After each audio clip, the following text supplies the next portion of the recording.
India's first regional rapid transit system today.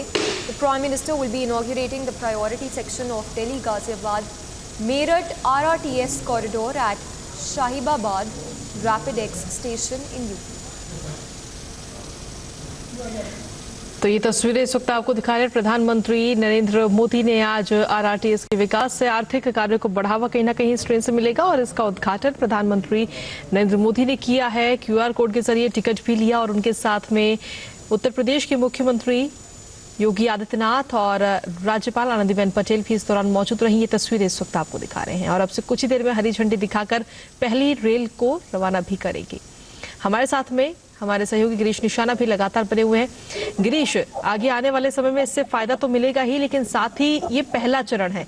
इसके बाद में कहा यह जा रहा है कि 2025 तक ये जो पूरी ट्रेन है, जो पूरा इसका करीब 82 किलोमीटर का जो सफर है, वो बनकर तैयार हो जाएगा। गिरीश जी, जब ये पूरी तरह से बनेगा तो दिल्ली के जंगपुरा से लेकर मेरठ के आगे मोदीपुरम तक ये पूरा 82 किलोमीटर का सफर हो जाएगा और ये कहीं ना कहीं जो नमो भारत ट्रेन है, इसमें यात्री यात्रा कर सकेंगे और महज 45 मिनट के अंदर मेरठ से दिल्ली तक पहुंचाया जा सकेगा। तो अपने आप में एक ऐतिहासिक क्षण आज है और कहीं ना कहीं प्रधानमंत्री नरेंद्र मोदी ने देश को ये नमो भारत ट्रेन समर्पित की है और कल के बाद से इसमें आम जनता भी यात्रा कर सकेगी। और मैं आपको बताना चाहूंगा, ये यात्रा का समय सुबह 6 बजे से आरंभ होगा और रात को 11 बजे तक अंतिम ट्रेन मिल सकेगी। अभी फिलहाल ये साहिबाबाद से लेकर दुहाई डिपो तक जा रही है, लेकिन आने वाले समय में ये दुहाई डिपो से आगे बढ़कर मेरठ और मेरठ के आगे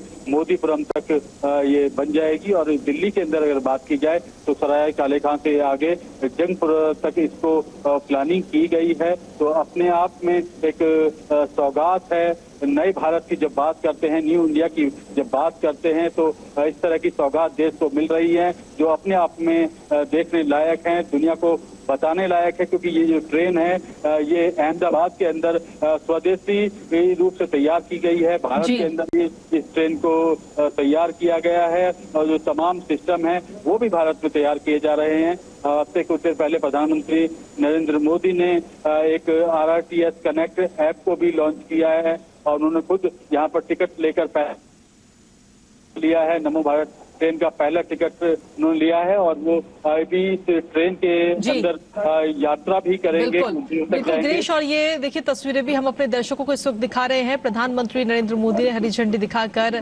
पहली रैपिड रेल को रवाना किया है और ये तस्वीरें आपको दिखा रहे हैं। तो अब ये ट्रेन जो है वो अब जनता को समर्पित की जा चुकी है। कल से इसका संचालन भी अब शुरू हो जाएगा। सुबह 6 बजे से लेकर के रात के 11 बजे तक इसका संचालन होगा। तो ये तस्वीरें इस वक्त आपको दिखा रहे हैं और उनके साथ में प्रधानमंत्री के साथ में मुख्यमंत्री योगी आदित्यनाथ, राज्यपाल आनंदीबेन पटेल और केंद्रीय मंत्री हरदीप सिंह पुरी भी वहां पर इस दौरान मौजूद रहे। इससे पहले प्रधानमंत्री नरेंद्र मोदी ने एक प्रदर्शनी भी देखी इससे जुड़ी हुई। तो ये तस्वीरें इस वक्त आपको दिखा रहे हैं और अब ये ट्रेन जनता को समर्पित की जा चुकी है। और ये तस्वीरें देखिए, 3D व्यू इस ट्रेन का पूरा प्रधानमंत्री नरेंद्र मोदी लेते हुए नजर आए हैं कि ये ट्रेन अंदर से कैसी है। उसका व्यू प्रधानमंत्री नरेंद्र मोदी ने लिया और उसके बाद में हरी झंडी दिखाकर इस ट्रेन को रवाना किया है। और अब कल से ये ट्रेन जनता के लिए समर्पित होगी और साथ ही प्रधानमंत्री ने मोबाइल ऐप को भी आज लॉन्च किया है। तो अब कहीं ना कहीं आगे आने वाले समय में लोगों के लिए कितनी सुविधा होगी इसका अंदाजा आप लगा सकते हैं। और साथ ही अगर इस ट्रेन की बात करें तो तमाम सुविधाएं इस ट्रेन में उपलब्ध हैं।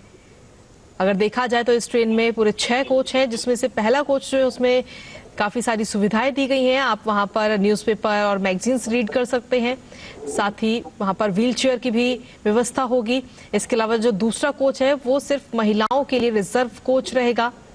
तो इस तरीके से ये तमाम सुविधाएं जो हैं और हर सीट पर, इस ट्रेन में जितनी भी सीटें हैं उसमें हर सीट पर मोबाइल चार्जिंग की भी व्यवस्था की गई है। तो तमाम सुविधाओं से लैस ये रैपिड रेल की सौगात प्रधानमंत्री नरेंद्र मोदी ने जनता को अब समर्पित कर दी है। कल सुबह 6 बजे से ये ट्रेन अब लोगों के लिए उपलब्ध रहेगी। हमारे साथ में गिरीश भी लगातार बने हुए हैं। गिरीश, आरआरटीएस के विकास से आर्थिक कार्यों को कहीं ना कहीं आगे आने वाले समय बढ़ावा मिलेगा और साथ ही अगर देखा जाए तो अब सर्दियां शुरू हो चुकी हैं और सबसे ज्यादा दिक्कत अब प्रदूषण से होगी दिल्ली एनसीआर में रहने वाले लोगों को। लेकिन अब क्योंकि ये ट्रेन चल चुकी है तो लोग उम्मीद ये की जा रही है कि लोग अपने वाहनों को घर में रखेंगे और इस ट्रेन से ही आने जाने में, क्योंकि उनको सुविधा भी होगी, साथ ही प्रदूषण में भी कहीं ना कहीं थोड़े से कम होगा।